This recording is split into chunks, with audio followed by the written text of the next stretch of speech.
Hello दोस्तों, मेरा नाम है रहनुमा और मैं आपका स्वागत करती हूँ जीएस स्टडी कॉर्नर पे। दोस्तों, आज हम इतिहास के बहुत ही महत्वपूर्ण टॉपिक पर बात करेंगे। इससे पहले मैं कई वीडियो इतिहास पर ला चुकी हूँ, तो अगर आपने उन वीडियो को नहीं देखा है तो आप उन वीडियो को भी देख सकते हैं। आज हमारा जो टॉपिक है, आज का टॉपिक हमारा वैदिक सभ्यता है। वैदिक सभ्यता से रिलेटेड हम आज सारे पॉइंट्स पढ़ेंगे। ठीक है, तो इससे पहले मैंने सिंधु सभ्यता पढ़ाई है। अगर आपने वो वीडियो नहीं देखी है तो आप उन वीडियो को देख सकते हैं। मैंने सिंधु सभ्यता से रिलेटेड जितने भी इंपॉर्टेंट आपके टॉपिक थे, आपकी जितने भी इंपॉर्टेंट क्वेश्चन बन सकते थे, वो सारे टॉपिक्स, वो सारे आपके जो इंपॉर्टेंट पॉइंट्स थे, वो सारे वीडियो में कवर किए। तो मैंने आपसे कहा था कि अगर आप उन वीडियो को देख लेंगे, तो अगर आप कोई भी प्रैक्टिस सेट सॉल्व करते हैं सिंधु सभ्यता से, अगर कोई भी प्रीवियस ईयर में सिंधु सभ्यता से कोई रिलेटेड क्वेश्चन होता है तो आप उसको सॉल्व करते हैं, इससे क्या होगा, आपका कोई भी क्वेश्चन क्या है, कोई भी क्वेश्चन नहीं छूटेगा। तो मैंने ये आपको बताया था, जिसने वीडियो देखी होगी वो ये बात समझ गया होगा। तो चलिए, आज का जो टॉपिक है, आज हमारा वैदिक सभ्यता है, उस पर हम ज्यादा बात ना करते हुए अपने टॉपिक को स्टार्ट करते हैं। तो वैदिक सभ्यता के बारे में बात करते हैं। वैदिक सभ्यता क्या होती है? तो वैदिक सभ्यता के बारे में, क्योंकि सिंधु सभ्यता थी, सिंधु सभ्यता क्यों कहा जाता था सिंधु सभ्यता? क्योंकि सिंधु नदी के तट पर उसका विकास हुआ था, इसलिए उसे सिंधु सभ्यता कहा गया था। जब सिंधु सभ्यता का समापन हो गया, वो समाप्ति की ओर चली गई, वो उसका पतन हो गया, तो क्या हुआ, उसके कुछ समय पश्चात उसके बाद क्या हुआ, वैदिक सभ्यता का विकास हुआ, वैदिक सभ्यता उद्भव हुआ, उसका उजागर हुआ। ठीक है, वैदिक सभ्यता अपने विकास में आई, वैदिक सभ्यता का उद्भव हो गया। अच्छा, अब इसे वैदिक सभ्यता क्यों कहते हैं? तो इसका भी एक कारण है कि वैदिक सभ्यता क्यों कहते हैं, क्योंकि इस काल की जो जानकारी है, उस समय की जो जानकारी है, वो हमें कहाँ से प्राप्त होती है, वो हमें वेदों से प्राप्त होती है, इसीलिए उसे क्या कहते हैं, वैदिक सभ्यता भी कहते हैं। तो ये बात आपकी क्लियर हो गई। क्योंकि सिंधु सभ्यता क्यों कह रहे थे, क्योंकि सिंधु सभ्यता जो सिंधु नदी के आसपास तट पर हुई, इसलिए उसे सिंधु सभ्यता कहते थे। और इसे वैदिक सभ्यता इसलिए कहते हैं क्योंकि इस सभ्यता की जानकारी हमें कहां से प्राप्त होती है, वेदों से प्राप्त होती है, इसलिए इस सभ्यता का नाम क्या पड़ गया, वैदिक सभ्यता के नाम से जानी जाती है इतिहास में। ठीक है, तो अच्छा, वैदिक सभ्यता से हमारे बहुत सारे इंपॉर्टेंट क्वेश्चन बनते हैं, उन सारे प्रश्नों को मैं इस वीडियो में क्लियर करूंगी। आगे एक और वीडियो आपकी लाऊंगी वैदिक सभ्यता पे, तो आपके जितने भी पॉइंट्स हैं, आपके सारे पॉइंट्स आपके क्लियर हो जाएंगे। चलिए, अब बात करते हैं ठीक से वैदिक सभ्यता पे। तो वैदिक सभ्यता को कितने भागों में बांटा है? 2 भागों में बांटा है। क्योंकि वैदिक सभ्यता जो था, कुछ समय था कि वैदिक सभ्यता में कम विकास हुआ था, लेकिन कुछ समय पश्चात क्या हुआ, आप देखते हैं कि समय के साथ चीजों में परिवर्तन आता रहता है, चीजों में विकास होता रहता है, चीजें नई तरह से बदलती रहती हैं। तो वक्त के साथ हर चीज में परिवर्तन होता है। क्योंकि सिंधु सभ्यता के बाद एक दूसरी सभ्यता का विकास हुआ, वो कौन सी थी? वैदिक सभ्यता। तो वैदिक सभ्यता भी 2 पार्ट्स में आप पढ़ते हैं, पहला आपका पूर्व वैदिक सभ्यता, उसके बाद दूसरा पढ़ते हैं उत्तर वैदिक सभ्यता। अच्छा, पूर्व वैदिक सभ्यता क्या था? जब वैदिक सभ्यता थी तो उसे पूर्व वैदिक सभ्यता क्या है, जब शुरू का जो टाइम था वो पूर्व वैदिक सभ्यता के नाम से जाना जाता है। क्योंकि 2 पार्ट्स में हम क्यों डिवाइड करके पढ़ते हैं, इसका कारण ये है कि वक्त जैसे जैसे बदलता रहा, चीजों में विकास होने लगा, चीजों में अंतर आने लगा, चीजों में परिवर्तन आपको देखने को मिला। इस वजह से जो इतिहासकार है, उन्होंने क्या करा, वैदिक सभ्यता को 2 पार्ट्स में बांट दिया। तो हम जो वैदिक सभ्यता पढ़ेंगे उसको 2 पार्ट्स में पढ़ेंगे, जिससे हमारे सारे टॉपिक्स क्लियर हो जाएंगे। चलिए, अब बात करते हैं आपका पूर्व वैदिक सभ्यता का जो समय है उसकी बात करते हैं। तो समय का निर्धारण किया गया कि आपका जो था 1500 से लेकर 1000 ईसा पूर्व तक का समय को क्या माना गया, आपका पूर्व वैदिक सभ्यता के नाम से जाना गया। उसके बाद आपका जो 1000 है, यहाँ से 1000 से लेकर आपका 600 ईसा पूर्व तक का जो समय है, वो किस नाम से जाना गया, उत्तर वैदिक काल यानी उत्तर वैदिक समय के नाम से जाना गया। तो आपका पहले का जो समय है वो पूर्व वैदिक, और जो बाद का समय है वो उत्तर वैदिक। ठीक है, चलिए, तो आपका समय का निर्धारण आप याद रखेंगे, और याद रखिएगा ये आपका एनसीईआरटी के बेस्ड मैंने आप पर आपको बताया है, तो समय का आप ध्यान रखेंगे। चलिए, अब बात करते हैं पूर्व वैदिक। तो इन दोनों में बहुत बड़ा अंतर है, अभी मैं इन चीजों को बताऊंगी, आपकी सारी बातें क्लियर हो जाएंगी। तो जानकारी कहाँ से प्राप्त होती है? जो पूर्व वैदिक समय था, जो पहले का समय था, उसके बारे में हमें जानकारी कहाँ से प्राप्त होती है? तो उसकी जानकारी हमें कहाँ से प्राप्त होती है? ऋग्वेद से जानकारी प्राप्त होती है। ऋग्वेद से हमें वैदिक सभ्यता की जो पूर्व वैदिक सभ्यता है उसकी जानकारी प्राप्त होती है। जबकि आपके उत्तर वैदिक काल जो 1000 से लेकर 600 ईसा पूर्व तक का समय है। दोस्तों ये बात आप ध्यान रखिएगा कि जो समय है 1000 से 600 ईसा पूर्व, तो ये समय कैसा था, ये उल्टा चलता था, उल्टे चलती थी, है ना गिनती। तो ये चीज आप ध्यान रखेंगे। उत्तर वैदिक 1000 से लेकर 600 ईसा पूर्व तक के आपका समय उत्तर वैदिक काल है। अच्छा, पूर्व वैदिक काल की जानकारी हमें ऋग्वेद से प्राप्त हो रही थी, जबकि उत्तर वैदिक काल की जो जानकारी है वो हमें कहां से प्राप्त हो रही है, तो आपकी सामवेद, यजुर्वेद, अथर्ववेद। दोस्तों मैं वेदों पे एक वीडियो ला चुकी हूँ, अगर नहीं देखी है तो आप उस वीडियो को देख सकते हैं। तो इसलिए इस जो वेद है उसकी ज्यादा मैं डिटेल से यहाँ पर आपका टाइम नहीं लूंगी उसको पढ़ाने में। तो हम इसमें से बताते हैं कि पूर्व वैदिक की जो जानकारी है वो ऋग्वेद से प्राप्त होती है, क्योंकि आप जानते हैं ऋग्वेद कैसा है, प्राचीन वेद है। कैसा वेद है आपका, प्राचीन वेद है। उत्तर वैदिक में सामवेद, यजुर्वेद, अथर्ववेद से जानकारी प्राप्त होती है उत्तर वैदिक काल के समय की। ठीक है। तो अच्छा, वैदिक सभ्यता, तो वैदिक सभ्यता के जो लोग थे वो क्या कहलाते थे, आप जानते हैं कि वैदिक सभ्यता में जो लोग रहते थे उन्हें किन नाम से जाना जाता था, तो आर्य के नाम से जाना जाता था। अच्छा, आर्य के नाम से ये लोग क्या जो थे, वैदिक सभ्यता वाले लोग वो आर्य के नाम से जाने जाते थे, आर्य कहलाते थे वो। और ये कैसी सभ्यता थी, तो ग्रामीण सभ्यता थी। ये कैसी सभ्यता थी, ग्रामीण थी, गांव वाली थी। जबकि हम इससे पहले हमने पढ़ा था कि जो सिंधु सभ्यता थी एक नगरीय सभ्यता थी, एक शहरीय सभ्यता थी, और ये हमारी कैसी है, तो ग्रामीण सभ्यता है। दोस्तों जब सभ्यता के बारे में हम क्वेश्चन पढ़ते हैं तो हमारे क्वेश्चन बनने के चांसेस गलत नहीं होंगे अगर आप दो चीजों को कंपेयर करके पढ़ेंगे। आपने देखा सिंधु सभ्यता कैसी थी, पहले आई, उसके बाद कौन आया, वैदिक सभ्यता। सिंधु सभ्यता कैसी थी, नगरीय सभ्यता थी, शहरीय सभ्यता थी, जबकि वैदिक सभ्यता कैसी थी, तो आपकी ग्रामीण सभ्यता थी, यानी गांव वाली सभ्यता थी। ठीक है, चलिए। अच्छा, आर्य कौन थे, अब हमने सुन तो लिया कि ये आर्य हैं, जो वैदिक सभ्यता है वहां से वेदों की जानकारी मिलती है, आर्य वो अपने आप को कहलाते थे। तो ये आर्य आखिर थे कौन, कहां से आए थे जो हमारे भारत में थे, क्योंकि पहले तो सिंधु सभ्यता थी, उसके बाद क्या हुआ, वैदिक सभ्यता विकसित हुई। तो वैदिक सभ्यता के समय जो लोग थे वो आर्य थे कौन, आखिर कहां से आए थे, इस पर भी आपके क्वेश्चन बनते हैं, उन पर भी हम बात करेंगे। तो आर्य कौन थे, इस बात से रिलेटेड भी आपके कई क्वेश्चन बनते हैं, आप इन चीजों को कवर करेंगे।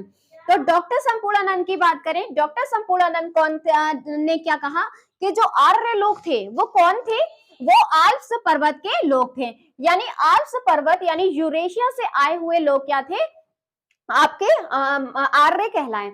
तो क्योंकि आर्य क्या थे, विदेशी व्यक्ति थे, विदेश के थे लोग, तो क्या था, आर्य जो थे विदेश के लोग थे। वो डॉक्टर संपूर्णानंद ने कहा कि ये आल्प्स पर्वत यानी यूरेशिया से आए हुए लोग थे जो भारत में आकर बस गए थे, यही लोग क्या कहलाए, आर्य कहलाए।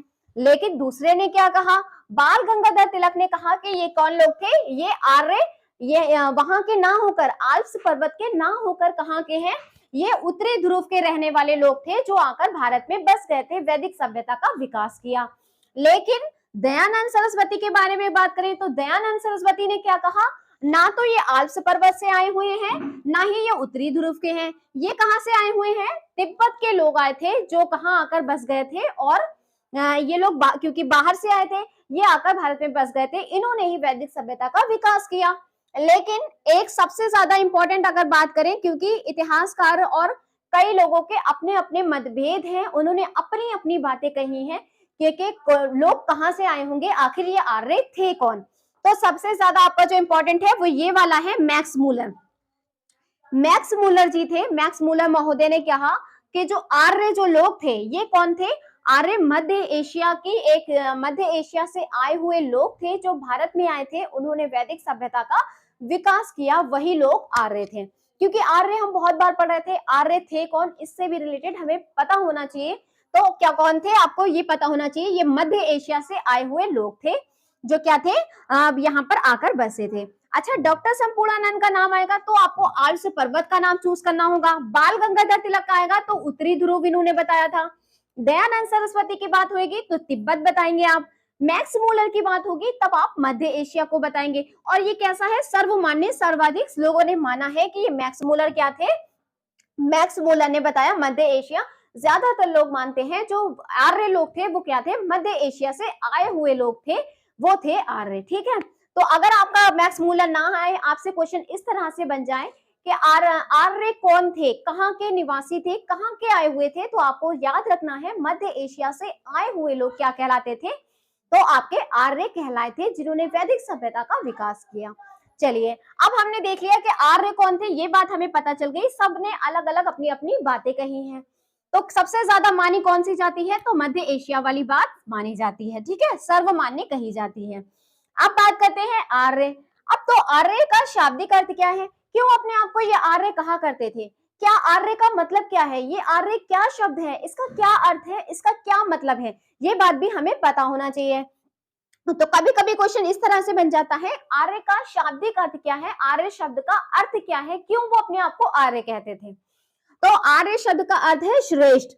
श्रेष्ठ यानी ऊंचा, या फिर आपका क्या होता है, कुलीन। कुल मतलब अच्छे कुल से, ऊंचे कुल से जन्म लेने वाला। श्रेष्ठ जो ऊंचे उसका हो, जो अपने आप को सबसे अच्छा जानता हो, वो क्या कहलाता है, श्रेष्ठ। तो ये लोग अपने आप को आर्य क्यों कहते थे भाई, अपने आप को ये आर्य कहते थे, लेकिन ये आर्य कहते क्यों थे, क्या वजह थी ऐसी, क्योंकि ये अपने आप को इसलिए आर्य कहते थे क्योंकि इनकी जो भाषा थी वो कौन सी थी, वो संस्कृत भाषा थी। ये संस्कृत भाषा का प्रयोग किया करते थे, इसलिए ये अपने आप को क्या कहते थे, आर्य कहा करते थे। अब संस्कृत, क्योंकि किसके आधार पर, पहला क्वेश्चन आपसे इस तरह से बनता है कि आर्य अपने आप को आर्य क्यों कहा करते थे, आर्य अपने आप को श्रेष्ठ क्यों औरों से माना करते थे। तो दूसरी बात, पहला आंसर आपका क्या हो जाएगा, अपनी भाषा के आधार पर ये क्या करा करते थे, अपने आप को आर्य कहते थे, श्रेष्ठ कहते थे। दूसरा क्वेश्चन, आर्यों की भाषा कौन सी थी, किस भाषा के आधार पर कहते थे, तो संस्कृत भाषा के आधार पर ये अपने आप को औरों से श्रेष्ठ कहा करते थे। क्योंकि संस्कृत भाषा कौन सी है, संस्कृत भाषा कहा जाता है कि संस्कृत भाषा देवों की भाषा है, देवताओं की भाषा है, इसलिए क्योंकि आर्य जो है देवताओं की भाषा जानते थे, इसलिए वो अपने आप को औरों से श्रेष्ठ मानते थे, अपने आप को सबसे श्रेष्ठ मानते थे, और लोगों को नीचा मानते थे जो संस्कृत भाषा को नहीं जानते थे। चलिए, इससे बात क्लियर हो गई कि आर्य कौन थे, आर्य का अर्थ क्या है, आर्य का भाषा कौन सी थी, संस्कृत। संस्कृत भाषा के आधार पर वो क्या करा करते थे, अपने आप को औरों से ऊंचा माना करते थे, ठीक है। अब बात करते हैं कि भारत में सर्वप्रथम, भाई आर्य अभी हमें पता चल गया कि ये कहाँ के थे, बाहर के लोग थे। जब बाहर के लोग थे तो फिर जाहिर सी बात है भारत में आकर कहीं पर तो आकर रहकर रहे होंगे, कहीं पर तो आकर बसे होंगे। तो आपसे ये पूछा जाता है कि भारत में सर्वप्रथम आर्य कहाँ पर आकर बसे, तो आर्य कहाँ पर आकर बसे, सप्त सैंधव प्रदेश में आकर बसे। आपसे सप्त सैंधव प्रदेश में आकर बसे ये भी पूछा जा सकता है। कभी कभी आपके ऑप्शन में सप्त सैंधव प्रदेश लिखा ही ना हो तो आप क्या करेंगे, तो आपके पास इस तरह से कह सकते हैं, क्योंकि सप्त सैंधव प्रदेश है, इसके अंतर्गत कौन कौन आता है, तो पंजाब हो गया, आपका अफगानिस्तान हो गया, ये इसके अंतर्गत आते हैं। तो सबसे पहले यानी भारत में सर्वप्रथम आर्य आकर कहां पर बसे भारत में, तो क्या हो जाएगा, पंजाब और अफगानिस्तान वाले इलाके में, क्योंकि पहले का जो अफगानिस्तान था वो भारत का ही हिस्सा हुआ करता था, इसलिए वो कहां पर आकर बसे, सबसे पहले पंजाब और अफगानिस्तान में आकर सबसे पहले वहां पर बसे, ठीक है। चलिए अब बात करते हैं, तो वैदिक समाज क्या था, वैदिक जो लोग हम देख रहे हैं, जिनके बारे में पढ़ रहे हैं, सिंधु सभ्यता की जब बात करते हैं तो सिंधु सभ्यता में हमने पढ़ा था उनका समाज, उनके बारे में, उनका कल्चर क्या रहा होगा, वो किसको पूजा करते होंगे, क्या संस्कृति होगी, तो ये सारी चीजें हमने क्या था, पुरातात्विक साक्ष्यों के आधार पर ये चीजें जानने की कोशिश की थी, और उसके बारे में सारी चीजें हमने पढ़ी थी, ठीक है। तो अब हम जो वैदिक समाज है, वैदिक सभ्यता है, इसमें भी लोग होंगे, जब लोग होंगे तो क्या बनता है, समाज बनता है, कोई समाज होगा, उनके समाज की अपनी कुछ प्रथाएं होंगी, अपना कुछ धर्म होगा, धार्मिक होगा, तो इस तरह की चीजें भी आपसे वैदिक सभ्यता से पूछी जाती हैं। चलिए, तो आर्य को अब बात करें समाज, तो वैदिक सभ्यता के लोग क्या थे, मूलतः कैसे थे, ग्रामीण थे। अभी अभी बात की, जो वैदिक सभ्यता के लोग थे वो कैसे थे, ग्रामीण थे, यानी गांव के वासी थे, ठीक है। जबकि सिंधु सभ्यता के कैसे थे, नगरीय थे, शहरीय थे, ठीक। यहाँ के जो परिवार था कैसा था, पितृसत्तात्मक था, कैसा था, पितृसत्तात्मक था। जबकि इससे पहले हमने सिंधु सभ्यता का पढ़ा था, तो सिंधु सभ्यता का जो परिवार हुआ करता था, जो समाज हुआ करता था, वो कैसा हुआ करता था, मातृ सत्तात्मक होता था, यानी उसमें माता क्या हुआ करती थी, मुख्य हुआ करती थी। लेकिन इसमें क्या है, यहाँ के परिवार कैसे हैं, पितृसत्तात्मक है, यानी इसमें पिता क्या होगा, परिवार का मुखिया होगा। अनेक परिवारों को मिलाकर क्या बनता है, अनेक परिवारों को मिलाकर ग्राम बनता था, यानी कई परिवार अगर मिल जाते थे तो क्या बन जाता था, एक गांव बन जाता था, एक ग्राम बन जाता था, उसके बारे में बताया गया है। ठीक है, तो अब बात करते हैं आर्यों का प्रशासन। तो जाहिर सी बात है, प्रशासन करने के लिए कुछ चीजें होना चाहिए। अगर आप उसको वैसे नहीं प्रशासन हो पाएगा, अगर आप सारी चीजें बिखराव रहेगी तो क्या प्रशासन हो सकता है? जैसे हम मानते हैं कि हमारे जैसे गांव है, तो कई गांवों को मिलाकर क्या बन जाता है, आपका शहर बन जाता है। शहरों को मिलाकर क्या बन जाता है, राज्य बन जाता है। राज्य को मिलाकर क्या बन जाता है, पूरा राष्ट्र बन जाता है। इसी तरह से और इस तरह से प्रशासन करने में भी आसानी होती है, क्योंकि आपका मुख्यमंत्री है वो राज्य को देखेगा, प्रधानमंत्री है वो पूरे देश को देखेगा। इस तरह से चीजें आसान हो जाती हैं प्रशासन करने में। इसी तरह से उस समय भी क्या हुआ करता था, प्रशासन करने का कुछ इकाइयां थी जिसमें बटा हुआ था, उस हिसाब से प्रशासन किया जाता था। लेकिन वो प्रशासन किस तरह का था, चलिए इस पर देखते हैं। तो आर्य का प्रशासन कितने में था, 5 भागों में बटा था। कितने भागों में बटा था, तो 5 भागों में बटा था। अब देखते हैं सबसे छोटा क्या था, सबसे बड़ा क्या था। जैसे अपने यहाँ अगर सबसे छोटा देखें तो गांव हो जाएगा, और सबसे बड़ा देखें तो राष्ट्र हो जाएगा। इस तरीके से उस समय क्या था, तो कुल को क्या और क्या कहते थे, तो परिवार भी कहा करते थे। कुल को परिवार भी कहा करते थे। कुल कैसी थी, तो सबसे छोटी इकाई थी।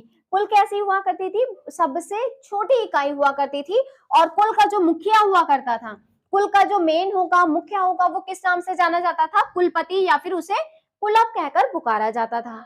चलिए अब बात करें, अब क्या होता है, कुल को मिलाकर कई कुल मिला दिए, एक कुल, दूसरा कुल, तीसरा कुल, कई कुल मिल जाएंगे तो वो क्या बन जाएगा, कुल से बड़ा हो जाएगा, यानी ग्राम बन जाएगा।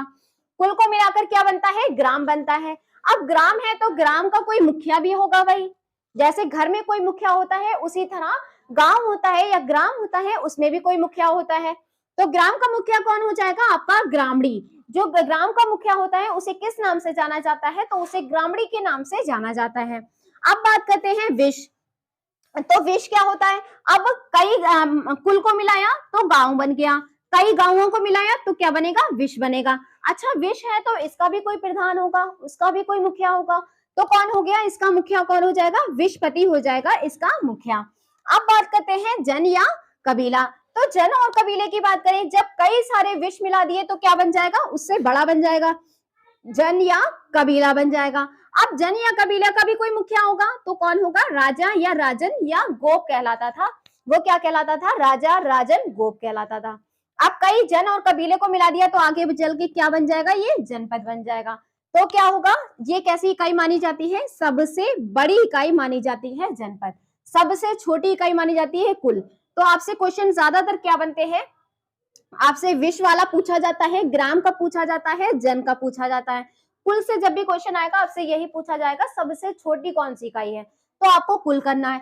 सबसे बड़ी इकाई का है तो आपका जनपद होगा। ठीक है, चलिए अब बात करते हैं ऋग्वेद। तो ऋग्वेद, क्योंकि हमें पता ही है पूर्व वैदिक काल की जो जानकारी है हमें कहाँ से प्राप्त हो रही है, वो हमें कहाँ से प्राप्त हो रही है, ऋग्वेद से। क्योंकि वेदों से जानकारी प्राप्त हो रही है, इसीलिए तो हम इसे वैदिक सभ्यता कह रहे हैं। तो देखिए आपका ऋग्वेद के 10वें मंडल में चारों वर्णों का उल्लेख है। तो आप जानते हैं जिस तरह से समाज आज जातियों में, कई जातियों में, कई प्रकार में बटा हुआ है, कोई ऊंची जात का है तो कोई नीची जात का है, कोई किस उसका है। तो उस समय समाज कितने वर्णों में विभक्त था, 4 वर्णों में विभक्त था, 4 प्रकार से बटा हुआ था। तो कौन कौन से हो जाएंगे, इसका उल्लेख उस समय का समाज, भाई हमें कैसे पता चला कि उस समय का समाज जो था वो 4 वर्णों में बटा था, तो ये सारी जानकारी हमें कहां से मिली, ऋग्वेद में। और ऋग्वेद में ये जानकारी कहां प्राप्त होती है, तो 10वें मंडल में चारों वर्णों का उल्लेख किया गया है कि 4 वर्ण हुआ करते थे। अब हमें पता चल गया ब्राह्मण, क्षत्रिय, वैश्य, शूद्र। तो जो ब्राह्मण हुआ करते थे वो सबसे ऊंचे हुआ करते थे, उसके नीचे कौन आते थे, क्षत्रिय आया करते थे, उसके बाद कौन आता था, तो वैश्य आया करते थे, उसके बाद कौन होता था, शूद्र हुआ करते थे। अच्छा ब्राह्मण जो थे, ऐसा कहा जाता है कि ब्रह्मा जी के शरीर से उनका क्या हुआ था, यानी मस्तक से क्या हुआ था, ब्राह्मणों का जन्म हुआ था, जबकि आपका भुजाओं से क्या हुआ था, तो क्षत्रिय था, जबकि उसके नीचे हिस्से का क्या था, वैश्य आते थे, और सबसे नीचे जो आपके चरणों के पास है वहां से शूद्रों का जन्म हुआ था, इसलिए कहा जाता था। तो ब्राह्मण वो होते थे जो पढ़े लिखे लोग हुआ करते थे, विद्वान हुआ करते थे, पंडित वगैरह सब ब्राह्मण में आया करते थे। क्षत्रिय में वो आया करते थे जिसके पास शक्ति ज्यादा होती थी, ताकत होती थी, रक्षा करने की शक्ति हुआ करती थी, वो लोग क्षत्रिय में आते थे। वैश्य में वो लोग आया करते थे जिसके अंतर्गत व्यापारी वर्ग हुआ करता था, वो इसके अंतर्गत आता था। शूद्र वो होते थे जो दूसरों की सेवा करने के लिए लोग हुआ करते थे, वो शूद्र के अंतर्गत आते थे। अब बात करते हैं तो वर्ण व्यवस्था। वर्ण व्यवस्था कैसी थी? तो कर्म के आधार पर थी। या अब जो समय है, आपको ये पॉइंट आपको हर हाल में ध्यान रखना है। वैदिक सभ्यता में जो आपका पूर्ण वैदिक में था, जो वर्ण व्यवस्था थी आपकी, जो ये बटा हुआ था, वो किसके आधार पर बटा था? तो कर्म के आधार पर, यानी कामों के आधार पर लोगों को बांटा गया था। लेकिन आज के समय क्या है? जन्म के आधार पर है। अब इन दोनों का अंतर समझ ले, है एक ही शब्द आपको ध्यान देंगे, वो कर्म के आधार पर बटे हुए थे, बटे इन्हीं भागों में थे। और अब उसमें अब आगे जब पढ़ेंगे तो वो जन्म के आधार पर बटेंगे। तो कर्म के आधार पर, यानी जिसका जो काम हुआ करता था उसको उस हिसाब से उसकी कैटेगरी दे दी गई थी। मान लीजिए उस समय अगर कोई पढ़ने वाला होगा, कोई विद्वान होगा, तो उसे क्या कहने लगे लोग? ब्राह्मण कहने लगे। कोई किसी के अंदर शक्ति ज्यादा थी, ताकत ज्यादा थी, अच्छा काम कर लेता था, दूसरों की रक्षा कर सकता था, तो उसे लोग क्षत्रिय कहने लगे। जिसने अपना व्यापारी वाला काम शुरू कर दिया उसे लोग व्यापारी वर्ग यानी आपका वैश्य कहने लगे। जिसने छोटे छोटे नीचे के काम करना चालू करे, जो कमजोर हुआ करते थे, उन्हें लोग क्या कहने लगे? शूद्र कहने लगे। उनका जैसा काम था उनको उस हिसाब से कहने लगे। लेकिन जब वक्त बदलेगा, समय आगे आगे बढ़ेगा, फिर क्या होगा? जन्म के आधार पर बांट दिया जाएगा। अब जन्म के आधार पर कैसे बटेगा? जन्म के आधार पर ऐसे बटेगा कि मान लीजिए कोई किसी का पिताजी क्या है? ब्राह्मण, पिताजी जो है पंडित हैं, तो उनके जो बेटा होगा वो भी पंडित ही कहलाएगा। अगला जो होगा वो भी पंडित, चाहे भले वो पढ़ा हो, इतना विद्वान हो ना हो, तो वो सब किसमें कहलाएंगे? एक ही उसमें आ जाएंगे। यानी जन्म के आधार पर, जो जैसे अगर पंडित में जन्म लिया है तो वो सारे लोग क्या कहलाएंगे? पंडित कहलाएंगे। क्षत्रिय में जन्म लिया तो वो सारे लोग क्षत्रिय अपने आप को कहलाएंगे। तो यानी जन्म के आधार पर, जन्म से ही डिसाइड हो गया कि वो क्या है। लेकिन इस समय क्या था? जन्म के हिसाब से नहीं कि आप कहाँ जन्म लिए हैं, कहाँ नहीं, आपके कर्म के आधार पर बांटा गया था कि आपका जो कर्म है उसी हिसाब से आपको बांट दिया गया था। ठीक है, तो आर्य समाज, सॉरी, आपका वैदिक समाज में क्या है? तो आपको सबसे पहले कर्म के आधार पर बांटा गया था। सही है। अब बात करते हैं आर्य का मुख्य व्यवसाय। तो उन लोग का कोई मुख्य व्यवसाय भी होगा भाई। लोग थे तो व्यवसाय भी तो होगा, कुछ ना कुछ काम भी हुआ होगा। तो काम किस तरह का व्यवसाय उनका था? तो मुख्य जो काम था, व्यवसाय तो कई होंगे, लेकिन मुख्य व्यवसाय की बात करें तो मुख्य व्यवसाय उस समय कौन सा था? पशुपालन हुआ करता था। अच्छा, आर्यों का पेय पदार्थ कौन सा है? मुख्य पेय पदार्थ कौन सा है? तो आपसे इस तरह का पढ़ाने का मतलब ये नहीं है कि ये इतनी आसान चीजें मैं आपको बता रही हूँ। ये इसलिए बताने का है, मकसद है मेरा, कि जब आप प्रीवियस ईयर के क्वेश्चन उठाएंगे, आप पेपर को देखेंगे, तो इसमें इस तरह के क्वेश्चन बनते हैं कि आर्यों का मुख्य व्यवसाय कौन सा था, कि आर्य जो लोग थे उनकी क्या क्या था, उनकी व्यवसाय। एक सेकेंड,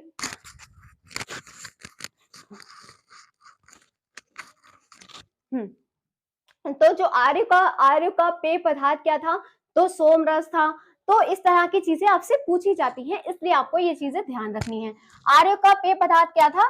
सोमरस था। आर्य का मुख्य पशु की बात करें तो मुख्य पशु कौन हो जाएगा? आपका गाय हो जाएगा। तो उस समय जो मुख्य पशु हुआ करती थी वो कौन हुआ करती थी? गाय हुआ करती थी। अच्छा, गाय को उस समय गाय नहीं कहा जाता था, उसे क्या कहा जाता था? तो आपको ये नाम पूछा जाता है, गाय को अधन्या के नाम से जाना जाता था। अब अधन्या क्या होता है? तो अधन्या का अर्थ होता है, अधन्या का मीनिंग होता है कि ना मारे जाने योग्य, यानी ऐसा पशु जिसको ना मारे जाने योग्य हो उसे कहते हैं अधन्या। तो अधन्या के नाम से गाय को जाना जाता था। अब बात करते हैं दूसरा मुख्य पशु। तो दूसरा मुख्य पशु क्या हो जाएगा? आपका घोड़ा हो जाएगा। आर्यों का मनोरंजन का साधन। तो उस समय जिस तरह से आज के टाइम के लोग अपना मनोरंजन किया करते हैं, अपनी जिंदगी में कुछ मजे करने के लिए क्या करते हैं? चीजों को इस्तेमाल करते हैं। जैसे हम लोग किसका यूज कर सकते हैं? व्हाट्सएप का करते हैं, सोशल मीडिया का यूज कर लेते हैं। लेकिन उस समय ये सारी चीजें अवेलेबल नहीं थी, तो वो लोग भी अपनी जिंदगी में मनोरंजन करने के लिए क्या किया करते थे? तो वो लोग क्या क्या करते थे? संगीत किया करते थे, गाने गाया करते थे, नृत्य किया करते थे, शिकार किया करते थे, घुड़दौड़ किया करते थे। तो ऐसी चीजें करके वो अपनी जिंदगी में मनोरंजन किया करते थे। सही है। चलिए अब बात करते हैं पुनर्विवाह। तो पुनर्विवाह का क्या है? पुनर्विवाह का उस समय क्या था? पुनर्विवाह का प्रचलन था। तो आपसे ये भी पूछा जाता है कि वैदिक सभ्यता में किन चीजों का प्रचलन था, कौन सी प्रथाएं प्रचलन में थी, कौन सी प्रथाएं प्रचलन में नहीं थी, इन सारी चीजों की भी पूछा जाता है। तो पुनर्विवाह का प्रचलन उस समय हुआ करता था। उसके बाद आपसे ये पूछा जाता है कि नियोग प्रथा, तो नियोग प्रथा का भी प्रचलन आपको वैदिक सभ्यता में देखने को मिलता है। तो उस समय क्या था, पुनर्विवाह का प्रचलन था, यानी विधवा की दोबारा शादी की जा सकती थी, ये ऐसा पुनर्विवाह था। उसके बाद आपको नियोग प्रथा, आपसे ये भी प्रथा पूछी जाती है, आपको ये ध्यान रखना है। इसमें क्या हुआ करता था, यदि किसी स्त्री का पति की मृत्यु हो जाती है तो उसके देवर के साथ उसका विवाह करा दिया जाता था। तो ये आपकी कौन सी प्रथा कहलाती है, नियोग प्रथा कहलाती है, जो उस समय प्रचलन में थी।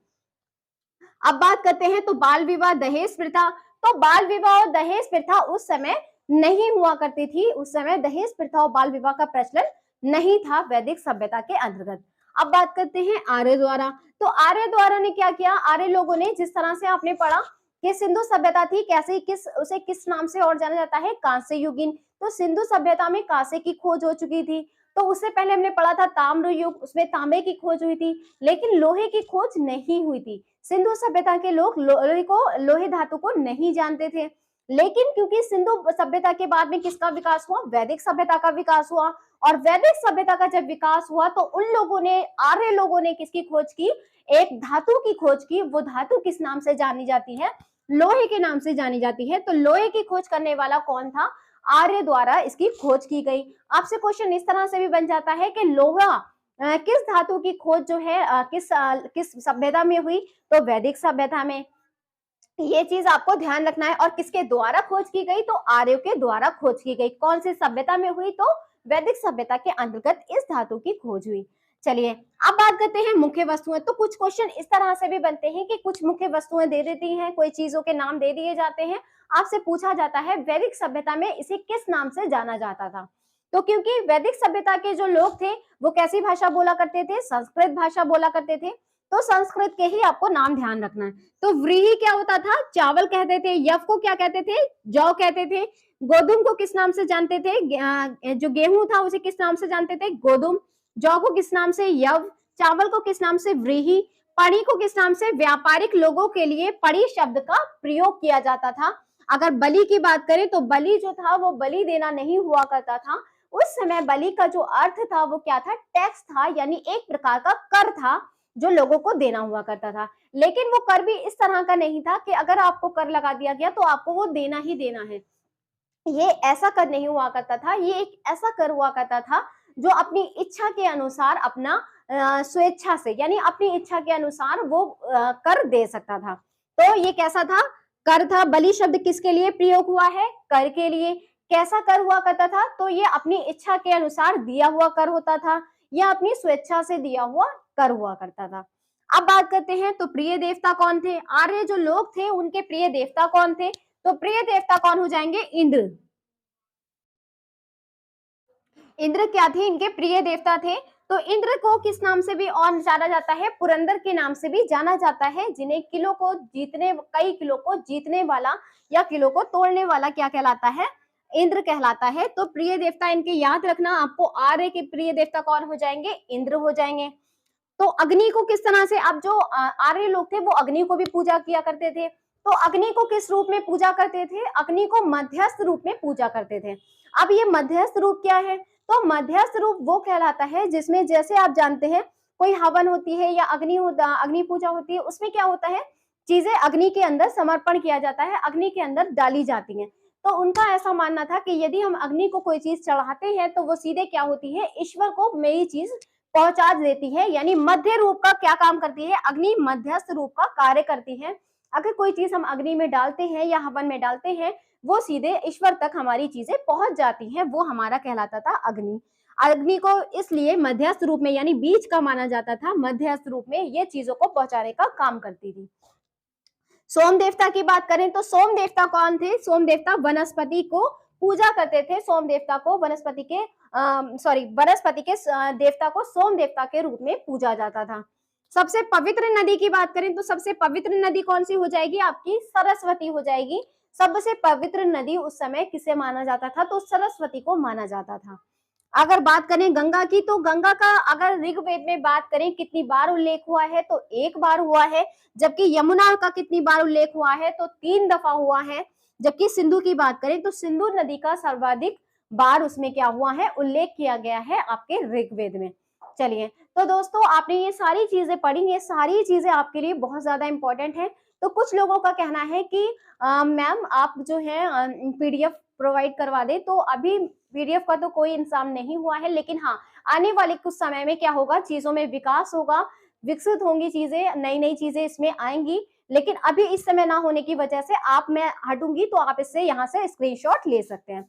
तो दोस्तों जल्दी से आप एक चीज देख लेंगे, तो आर्य ये जानकारी हमें कहाँ से प्राप्त हो रही थी, ऋग्वेद से। वैदिक सभ्यता की ऐसी थी तो ग्रामीण थी। यहाँ पर सबसे ज्यादा कहाँ के लोग थे, तो मध्य एशिया के थे। आर्यों का अर्थ क्या था, श्रेष्ठ। आर्यों की भाषा कौन सी थी, संस्कृत। और सर्वप्रथम कहाँ आकर बसे, तो पंजाब और अफगानिस्तान। यहाँ पर की आपने देखा तो प्रशासन 5 इकाइयों में थी, सबसे छोटी आपकी कुल थी, जबकि सबसे बड़ी आपकी जनपद थी। 4 भागों में बटा था, ब्राह्मण, क्षत्रिय, वैश्य, शूद्र। समाज कितने भागों में बटा था, 4 भागों में। किस आधार पर थी, तो कर्म के आधार पर। मुख्य व्यवसाय था पशुपालन था आपका। मुख्य पशु कौन था, गाय। तो अगर दूसरे नंबर का सबसे प्रिय पशु कौन सा था, दूसरे नंबर का तो घोड़ा हुआ करता था। मनोरंजन के साधन आप जानते ही हैं, उस समय यही चीजें हो सकती हैं। पुनर्विवाह का प्रचलन उस समय था, नियोग प्रथा का प्रचलन था, लेकिन बाल विवाह और दहेज प्रथा का प्रचलन उस समय नहीं था। इन चीजों को क्या कहते हैं, तो ये चीजें हमने देख ली हैं। प्रिय देवता कौन हो जाएंगे, इंद्र हो जाएंगे। अग्नि को किस रूप में पूजा करते थे, किस रूप में मानते थे, तो मध्यस्थ के रूप में मानते थे। सोम देवता आपके वनस्पति के रूप में। सबसे पवित्र नदी कौन सी हो जाएगी, सरस्वती। तो इन सारी चीजों से आपके क्वेश्चन बनते हैं। आप अगर आपके पास कोई प्रैक्टिस सेट पड़ा हो तो आप इससे लगाने की कोशिश कीजिएगा, आपके सारे पॉइंट्स आपके क्लियर हो जाएंगे, ठीक है। सो दोस्तों अगर आपको प्लीज मेरी वीडियो पसंद आई हो तो आप मेरी वीडियो को लाइक करें, शेयर करें, कमेंट करें, और हाँ प्लीज चैनल को सब्सक्राइब करें। Thank you for watching my video.